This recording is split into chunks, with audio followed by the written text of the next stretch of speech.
Hello, everyone, and welcome to your daily coffee with West Gardner, the show that hasn't been daily at all, actually. On a completely unrelated news note, my contacts are drier than the fucking Sahara right now. Let's jump into the news, shall we? The first news that we have is honestly something that you've probably already seen on the internet if you don't live under a rock.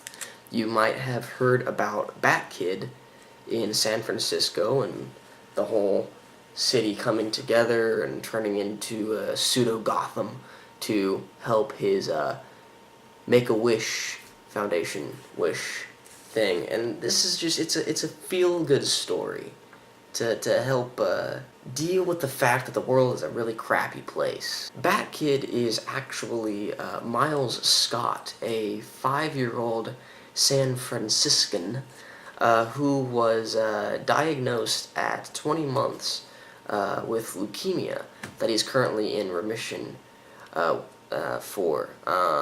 Originally, for the event, a few hundred people were kind of expected to attend. They were hoping to get a couple hundred.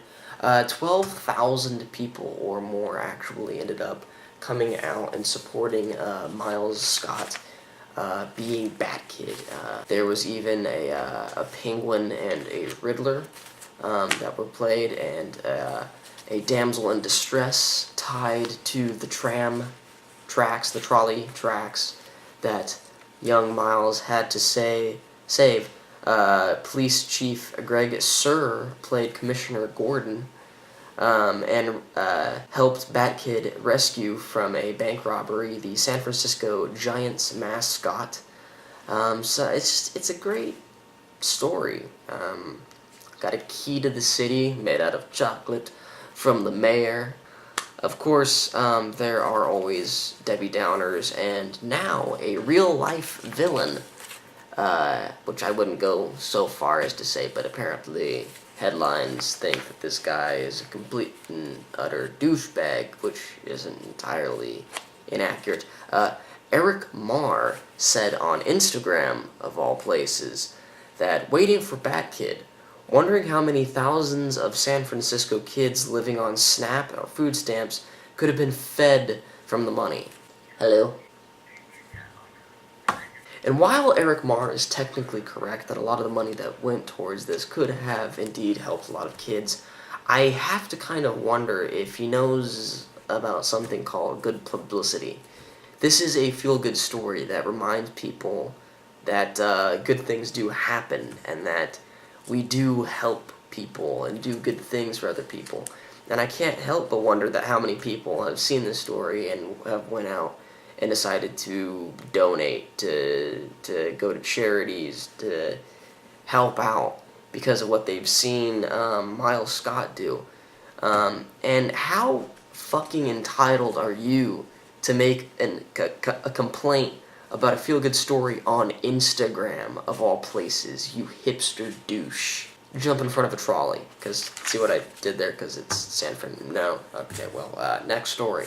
Completely weird news. If you're a gamer, the PlayStation 4 has launched last Thursday to quite a little bit of fanfare.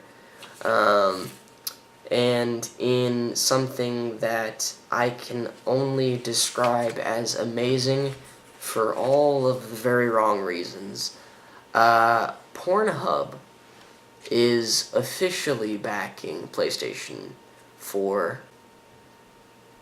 Of course, I've never visited Pornhub in my life at all, honestly.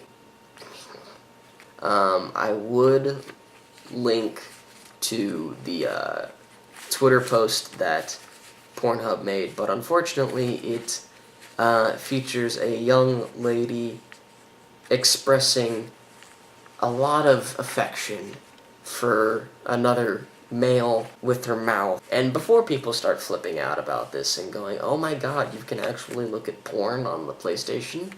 Yeah, actually, you were able to do it on the PlayStation 3. You're also able to do it on your smartphones, tablets, laptops, and computers. So kind of remember that before you freak out about your kid having a porn box. As a current horny male, I'm going to tell you something very important about your 10, 11, 12, 13, 14, whatever age son that you probably have this problem with. Although, you know, you can have the problem with the daughters also, but it's going to mostly be your sons, let's be real. They're going to find porn anyway. It's not going to matter.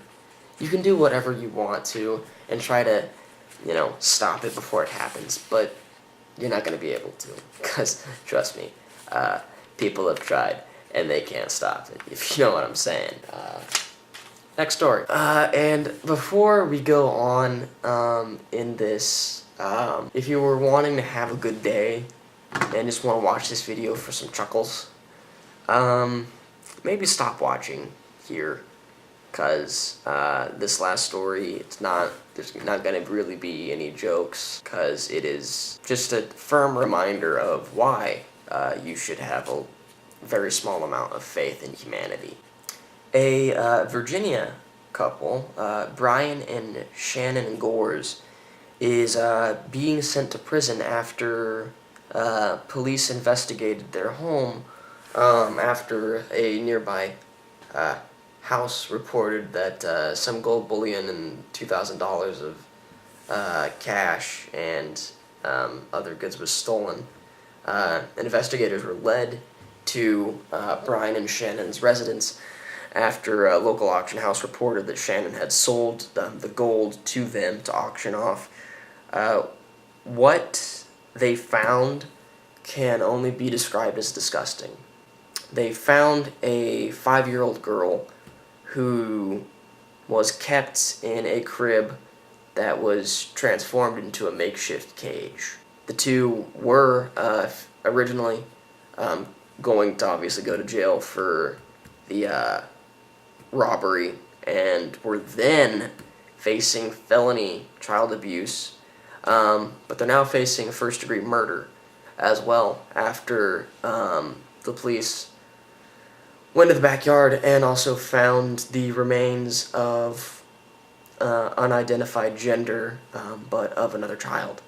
Of course, as with all of these stories about disgusting, horrible people, neighbors claimed that the two were nice people, and that the ex-girlfriend of Brian said that he was a really nice guy. And I can only wonder at how fucked up you have to be as a person to date someone that could do something like this and not notice. Sorry that there's not going to be a happy ending to this video, but unfortunately I do think every once in a while you need a firm reminder of what happens in the world, just to keep your eyes open and your ears open to what's going on around you, so that maybe you can help with a situation like this, because the neighbors didn't even notice that in the entire time that the married couple lived there, which was, as far as I know, several years, they had never seen the 5-year-old girl. And there was also a 1-month baby that was thankfully unharmed. That's really what you need to remember and carry with you, is that, well, I mean, obviously you've covered that there's good things that can happen in the world, and that do regularly happen, but there's also, unfortunately, that other side, and this is that other side. And unfortunately, folks, that's kind of how I'm going to leave you today, and I'm sorry to do that. Just do good things to other people. Just do good things to other people, and go out there, have a fantastic day, and remember that I love all of you, every one of you. You're all beautiful in my eyes, even though I can't actually see because my contacts are still fucking dry as shit. Thanks for watching, everyone. This has been your Daily Coffee with Wes Gardner, and have a fantastic day, folks.